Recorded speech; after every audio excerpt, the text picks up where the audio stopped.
Hello everyone, welcome to Rashmi Manjunath vlogs. ನಾವಿವತ್ತು ರಸಮ್ ಮಾಡ್ತಾ ಇದ್ದೀವಿ. ಇಲ್ಲಿಗೆ ಸಾಸಿವೆ ಮತ್ತು ಜೀರಿಗೆ ಹಾಕ್ಕೊಂಡಿದ್ದೀನಿ.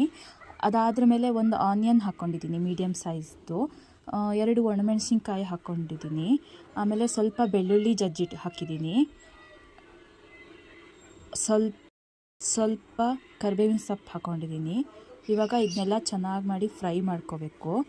ಇದೆಲ್ಲ ಚೆನ್ನಾಗಿ ಫ್ರೈ ಆಗಬೇಕು. ಬೆಳ್ಳುಳ್ಳಿದು ಸ್ಮೆಲ್ ಹೋಗಬೇಕು ಮತ್ತು ಆ ಒಗ್ಗರಣೆದ್ದು ಘಮ ಘಮ ಸ್ಮೆಲ್ ಬರುತ್ತೆ. ಆ ಸ್ಮೆಲ್ ಬರೋ ತನಕ ಫ್ರೈ ಮಾಡ್ಕೊತೀನಿ.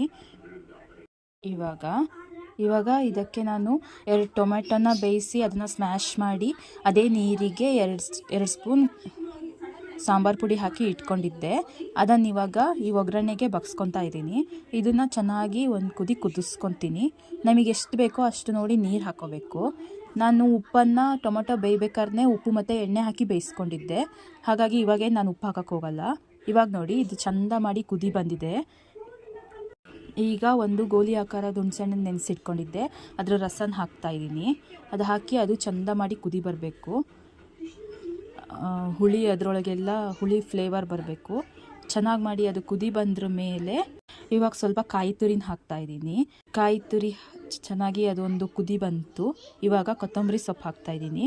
ಕೊತ್ತಂಬರಿ ಸೊಪ್ಪು ಹಾಕಾದ್ರ ಮೇಲೆ ಉಪ್ಪು ಹುಳಿ ಎಲ್ಲ ಕರೆಕ್ಟ್ ಇದೆಯಾ ಅಂತ ಒಂದ್ಸರಿ ಟೇಸ್ಟ್ ನೋಡಿಕೊಂಡು ಅದು ಚೆನ್ನಾಗಿ 1-2 ಕುದಿ ಬರೋ ತನಕ ಕುದಿಸ್ಕೊಂಡ್ರೆ ನಮ್ಮದು ರಸಮ್ ರೆಡಿ ಆಗುತ್ತೆ.